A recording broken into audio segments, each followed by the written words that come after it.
Now to some big developments on the war with Iran. President Trump told CBS News Iran has, quote, agreed to everything.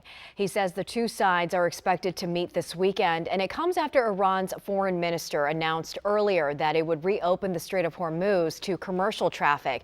Take a look here. Stocks have been rallying all day, jumping by nearly 900 points on the news that the Strait of Hormuz is open.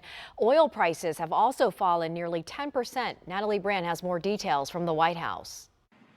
Blue Sky 4, this is U.S. Navy Warship 115. Request you return to original port of call in Iran. How copy? Over. New video from U.S. Central Command shows the Navy enforcing its blockade on Iranian-linked ships in the Strait of Hormuz, which President Trump says will remain in place until a deal with Iran is reached. In a major development Friday morning, Iran's foreign minister announced the strait would be open to commercial vessels along the coordinated route. We're now starting to see some vessels are looking to leave the Mideast Gulf. But analysts say even if it does fully reopen, it could take months for traffic to return to normal. A full reopening is going to take up to 6 months. And the reason for that is there's been so much damaged infrastructure in the Mideast Gulf that to get back to normalized exports is going to take a long time. President Trump says Iran has agreed to never close the strait again, though Iran state media says it could happen if the U.S. continues its blockade of Iranian ships.